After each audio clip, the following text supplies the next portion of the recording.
శ్రీ సాయి సచ్చరితం 38వ అధ్యాయం మంగళవారం 6వ రోజు పారాయణం. బాబా వంటపాత్ర, దేవాలయం గౌరవించుకుట, కాల లేదా మిశ్రమం, మజ్జిగ. ఈ అంశాల గురించి ఈ అధ్యాయంలో మాట్లాడుకుందాం. గత అధ్యాయంలో బాబాగారి చావడి ఉత్సవం వర్ణించితిమి. ఈ అధ్యాయంలో మనం బాబా వంటపాత్ర మొదలగు వారిని గూర్చి చదివేదము. తొలి పలుకులు. ఓ సద్గురు సాయి, నీవు పావనమూర్తివి, ప్రపంచమంతటికి సంతోషము ప్రసాదించితివి, భక్తులకు మేలు కలుగజేసితివి. నీ పాదములను ఆశ్రయించిన వారి బాధలను తొలగించితివి. నిన్ను శరణు జొచ్చిన వారిని ఉదార స్వభావుడగుటచే వారిని పోషించి రక్షించెదవు. నీ భక్తుల కోరికలు నెరవేర్చుటకు, వారికి మేలు చేయుట కొరకు నీవు అవతరించెదవు. పవిత్రాత్మను ద్రవసారమును బ్రహ్మమనడి అచ్చులో పోయగా దాని నుండి యోగుల్లో నలంకారమగు సాయి వెడలెను. ఈ సాయి ఆత్మరాముడే. స్వచ్ఛమైన దైవికానందమును వారు పుట్టినిల్లు. జీవితేచ్ఛలన్నీయు పొందిన వారే వారి భక్తులను నిష్కాములు చేసి విముక్తులను చేసిరి. బాబా వంటపాత్ర. యుగ యుగములకు శాస్త్రములు వేరువేరు సాధనములు ఏర్పాటు చేసినవి. కృతయుగంలో తపస్సు, త్రేతాయుగంలో జ్ఞానం, ద్వాపర యుగంలో యజ్ఞం, కలియుగంలో దానం చేయవలనని శాస్త్రములు ఘోషించుచున్నవి. దానములన్నింటిలోనూ అన్నదానమే శ్రేష్టమైనది. మధ్యాహ్నం 12 గంటలు భోజనము దొరకనిచో మనం చాలా బాధపడేదము. అట్టి పరిస్థితుల్లో ఇతర జీవులు కూడా అట్లే బాధపడును. ఈ విషయం తెలిసి ఎవరైతే బీదలకు ఆకలితోనున్న వారికి భోజనం పెట్టదరో వారే గొప్ప దాతలు. తైత్తిరీయోపనిషత్తులు ఇట్లు చెప్పుచున్నది. ఆహారమే పరబ్రహ్మ స్వరూపం. ఆహారం నుండియే సమస్త జీవులు ఉద్భవించినవి. చచ్చిన పిమ్మటనవి తిరిగి ఆహారంలో ప్రవేశించును. మిట్ట మధ్యాహ్నం మన ఇంటికి ఎవరైనాను అతిథి వచ్చినచో వారిని ఆహ్వానించి భోజనం పెట్టుట మన విధి. ఇతర దానములు అనగా ధనం, బట్టలు మొదలైనవి ఇచ్చినప్పుడు కొంత విచక్షణ కావలను. కానీ ఈ ఆహార విషయంలో నట్టి ఆలోచన అవసరం లేదు. మన ఇంటికి మిట్ట మధ్యాహ్నం ఎవరు వచ్చినను వారికి మొట్టమొదట భోజనం పెట్టవలను. కుంటి, గుడ్డి, రోగిష్ఠులు వచ్చినచో వారికి మొట్టమొదట భోజనం పెట్టిన పిమ్మట ఆరోగ్యవంతులు, అటు పిమ్మట మన బంధువులకు పెట్టవలను. మన బంధువులు మొదలగు వారికి పెట్టుట కంటే నిస్సహాయులైన అంగవికలులకు తదితరులకు పెట్టుట ఎంతో శ్రేయస్కరము. అన్నదానం లేకునచో నితర దానములు ప్రకాశించవు. ఎట్లయినా చంద్రుడు లేని నక్షత్రములు, పథకము లేని కంఠాహారం వలె, పింఛం లేని కిరీటం వలె, కమలం లేని చెరువు వలె, భక్తి లేని భజన వలె, కుంకుమ బొట్టు లేని పుణ్యస్త్రీ వలె, బొంగురు కంఠం గల వాణి పాట వలె, ఉప్పు లేని మజ్జిగ వలె రుచింపవు. అన్ని వ్యంజనముల కంటే పప్పు చారు ఎట్లు ఎక్కువ అవునో అట్లే అన్ని పుణ్యముల్లో కన్నా అన్నదానం ఎక్కువ. బాబా ఆహారం ఎట్లు తయారు చేసి పంచిపెట్టుచుండెనో చూచెదము. బాబా కొరకు చాలా తక్కువ భోజనం కావలసి ఉండెను. అది కొన్ని ఎండ్ల నుండి భిక్షాటన చేసి తెచ్చుకొనిడివారు. ఇది వరకే ఏనాడైనా అందరికీ భోజనం పెట్టవలనని బాబా నిశ్చయించుకున్నచో మొదటి నుండి చివరి వరకు కావలసిన ఏర్పాట్లన్నీ వారే స్వయంగా చేసుకునేవారు. ఈ విషయమే వారు ఇతరులపై ఆధారపడలేదు, ఎవరికిని బాధ కలుగజేయలేదు. మొట్టమొదట బజారుకు వెళ్ళి ధాన్యం, పిండి, మసాలా దినుసులు మొదలగునవి అన్నీ నగదు ఇచ్చి కొనుడివారు. వారు విసురుచుండెడివారు. మసీదు ముందున్న ఖాళీ స్థలంలో మధ్యన పొయ్యి పెట్టి దానిపై పెద్ద పంట పాత్రలో కొలత ప్రకారం నీళ్లు పోసి పెట్టెడివారు. వారి వద్ద వంటపాత్రలు 2 గలవు. ఒకటి పెద్దది, 100 మందికి సరిపోవును. రెండవది చిన్నది, 50 మందికి సరిపోవును.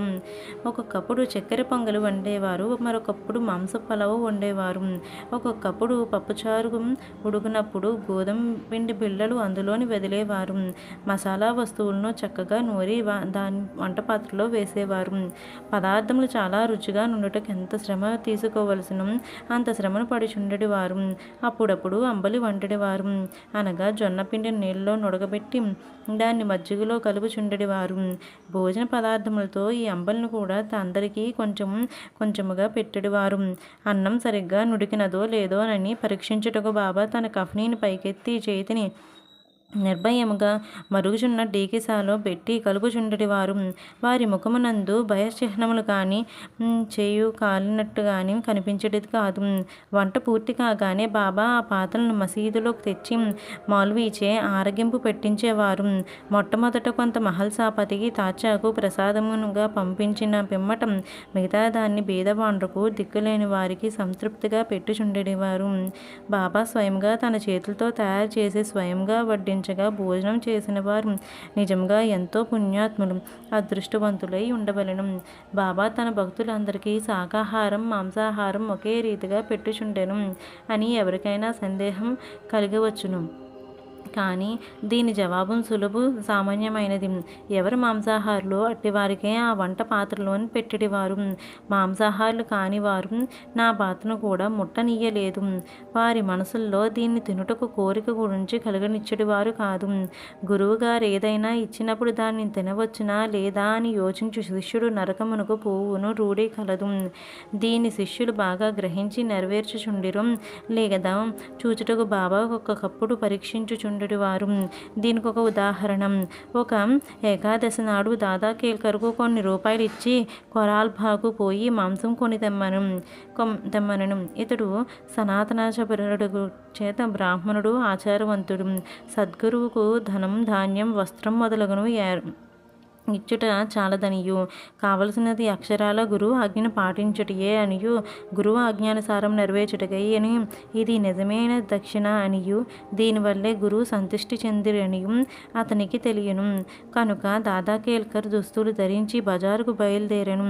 కానీ బాబా అతన్ని వెంటనే పిలిచి తానే స్వయంగా పోవలదనియు నీకెవరినైనా పంపమనెను. అతడు పాండువను నౌకరును పంపెను. వాడు బయలుదేరుట చూచి బాబా వానిని కూడా వెనుకకు పిలిచి ఆనాడు మాంసం వండుట మానుకొనిరి. ఇంకొకసారి బాబా దాదా కేల్కర్ను పిలిచి పొయ్యి మీదనున్న పలావ్ ఉడికినదో లేదో చూడమనెను. కేల్కర్ దాన్ని పరీక్షించకయే సరిగ్గానున్నది బాబా అని జవాబిచ్చెను. అప్పుడు బాబా నీవు కండ్లతో చూచి దాన్ని చూడలేదు, నాలుకతో రుచి చూడలేదు, రుచిగానున్నదని ఎట్లు చెప్పితివి? మూత తీసి చూడుము అనిచు బాబా అతని చేతిని పట్టుకుని మరుగుచున్న డేగిసాలు పెట్టెను. ఇంకను నిట్లెనను, నీ చెయ్యిని తీయము. నీ ఆచారం ఒక పక్కకు పెట్టి తెడ్డుతో తోసి కొంచెం ప్లేట్లో వేసి సరిగ్గా ఉడికినది లేనిది తెలుసుకొనుము.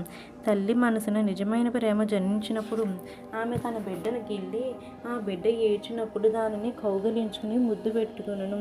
అట్లనే బాబా కూడా కన్న తల్లి వలె దాదా కేల్కర్కు ఈ విధముగా గిల్లెను. నిజముగా ఏ యోగి గాని గురువు గాని తన శిష్యునికి నిషిద్ధాహారం తిని చెడిపోమని చెప్పడు. ఈ విధంగా బాబా పొలావ్ వండుటం 1910వ సంవత్సరమునకు జరుగుతుండేది. పూర్వం చెప్పిన రీతిగా దాసగౌడ్ బాబా కీర్తిని తన హరికథల ద్వారా బొంబాయి రాష్ట్రంలో వెల్లడి చేశాను. ఆ ప్రాంతం నుండి ప్రజలు తండోపతండములుగా షిరిడీకి వచ్చుచుండిరి. కొలది దినంలో షిరిడీకి ఒక పుణ్యక్షేత్రం అయ్యెను. భక్తులు అనేక రకములు ఆహారములను బాబాకు నైవేద్యం పెట్టుచుండిరి. వారు తెచ్చిన పదార్థములు ఫకీరులు బీదలు తినగా నింకను మిగులుచుండెను. నైవేద్యమట్లు పంచిపెట్టుడు వారు చెప్పుటకు ముందు బాబాకు షిరిడీలో దేవాలయమందు నందుండు దేవతల యందును గల గౌరవమును చాటెడు నానాసాహెబ్ చందోద్కర్ కథ తెలుసుకుందాము. నానాసాహెబ్ దేవాలయం అగౌరవించుట. ఎవరికి తోచినట్లు వారు ఆలోచించి ఊహించి బాబా బ్రాహ్మణుడని కొందరు, మహమ్మదీయుడని మరికొందరు చెప్పుచుండిరి. నిజముగా బాబా ఏ జాతి చెందినవారు కారు. వారెప్పుడు పుట్టిరో ఏ జాతి యందు పుట్టిరో వారి తల్లిదండ్రులు ఎవరో ఎవరికీ తెలియదు. కనుక వారు బ్రాహ్మణులు గాని మహమ్మదీయుడు గాని ఎట్లు కాగలరు? వారు మహమ్మదీయులైనచో మసీదులో నెప్పుడు దునినెట్లు మండనిత్తురు. అట్లయినచో తులసి బృందావనం ఎట్లుండును? శంఖం లూదురికి ఎట్లు ఒప్పుకొందురు? గంటను మ్రోయించుటకు ఎట్లు సమ్మతింతురు? సంగీత వాయిద్యములను ఎట్లు వాయించనిత్తురు? హిందువుల మత ప్రకారం షోడశోపచారం పూజలు ఎట్లు జరగనిత్తురు? వారు మహమ్మదీయులైనచో వారి చెవులకు కుట్లు ఎట్లుండును? గ్రామంలోని హిందూ దేవాలయం అన్నింటినీ ఏల మరమ్మతు చేయించిరి. బాబా హిందూ దేవాలయం నుండి దేవతలను ఏమాత్రం అగౌరవించినను ఊరుకొనడి వారు కాదు. ఒకనాడు నానాసాహెబ్ చాందోద్కర్ తన షడ్కుడకు బినివాల్యాతో షిరిడీకి వచ్చెను. బాబా వద్ద కూర్చుని మాట్లాడుచుండగా నానా మీద బాబా హఠాత్తుగా కోపగించి, నా సహవాసం ఇన్నాళ్ళకు చేసి ఇట్లనే చేసితివి అనెను. నానాసాహెబ్ మొదట దీన్ని గ్రహించలేకపోయాను కనుక అదేమిటో వివరించవలసిందిగా ప్రార్థించాను. కోపంగాం నుండి షిరిడీకి ఎట్లు వచ్చితివని బాబా అతన్ని అడిగాను. నానాసాహెబ్ వెంటనే తన తప్పు గ్రహించాను. సాధారణంగా షిరిడీకి పోయినప్పుడల్లా నానాసాహెబ్ కోపంగాం దిగి దత్త దర్శనం చేసుకునడి వారు. కానీ ఈసారి తన బంధువు దత్త భక్తుడైనప్పటికీ అతనిని కూడా వెళ్ళనీయక ఆలస్యమైపోచున్నదని చెప్పుచూ తిన్నగా షిరిడీకి చేరెను. ఇదంతయు బాబాకు తెలియజేయుచు తాను గోదావరిలో స్నానం చేయనప్పుడు ఒక ముళ్ళు పాదంలో గుచ్చుకొని తనను చాలా బాధపెట్టినని చెప్పాను. బాబా అది కొంతవరకు ప్రాయశ్చిత్తమే అనుచు ఇక నీకు మీదట జాగ్రత్త అని హెచ్చరించెను. కాలమిశ్రమం. ఇక నైవేద్యం మెట్లు పంచిపెట్టుడు వారో చూచెదము. హారతి పిమ్మట భక్తులందరికీ ఊదీతో తమ ఆశీర్వాదములు ఇచ్చి పంపివేసిన పిమ్మట బాబా మసీదులోకి పోయి నింబారు వైపు పెట్టి కూర్చునిచుండెను. కుడివైపు ఎడమవైపు భక్తులు పంక్తులతో కూర్చునిచుండిరి. నైవేద్యం తెచ్చిన భక్తులు పళ్ళెంలోని మసీదులో పెట్టి బాబా ఆశీర్వాదములకే ఊదికే కనిపెట్టుకుని బయట నిల్చుండేవారు. అన్ని రకముల ప్రసాదములు బాబాకు వచ్చుచుండేవి. పూరీలు, మండగలు, బొబ్బట్లు, బాసుంది, సాంజ, పరమన్నం మొదలగునవన్నీ ఒకే పాత్రలో వేసి బాబా ముందుంచెడివారు. బాబా దీన్ని దైవమునకు అర్పించి పావనమనుచుండెను. అందులో కొంత భాగం బయట కనిపెట్టుకుని ఉన్న వారికి పంచి తక్కినది బాబాకు అటునిటు 2 వరుసల్లో కూర్చుండిన భక్తులకు సంతృప్తిగా తినుచుండిరి. శ్యామ నానాసాహెబ్ నిమోన్కర్ వడ్డించువారు. వచ్చిన వారికి సౌకర్యములు వీరు చూచువారు. వారు ఆ పని అతి జాగ్రత్తగాను ఇష్టముగాను చేయుచుండిరి. తిన్నప్పటి ప్రతి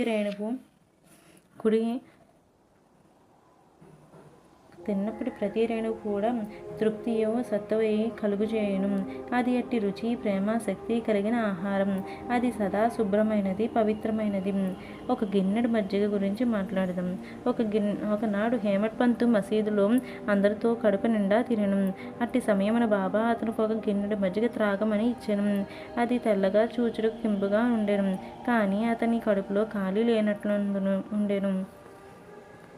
కొంచెం పీల్చగా అది మిక్కిలి రుచిగా నుండెను. దాన్ని గుంజాటనం కనిపెట్టుకుని బాబా అతనితో ఇట్లనెను, దానిని అంతయు త్రాగము, నీకు మీదట ఇట్టి అవకాశం దొరకదు. అతడు వెంటనే దాన్ని అంతయు త్రాగిన. బాబా పలుకులు సత్యమైన ఏలనగా త్వరగా సమాధి చెందిరి. పాఠకులారా, హేమట్ పంతుకు మనం నిజంగా నమస్కరించవలను. అతడు గిన్నెడు మజ్జిగను ప్రసాదంగా తాగిన. కానీ మనకు కావలసినంత అమృతమును బాబా లీలము రూపంగా నిచ్చెను. మనకు ఈ అమృతమును గిన్నెలతో తాగి సంతుష్టి చెంది ఆనందించెదముగాక. శ్రీ సాయినాథాయ నమః. 38వ అధ్యాయం.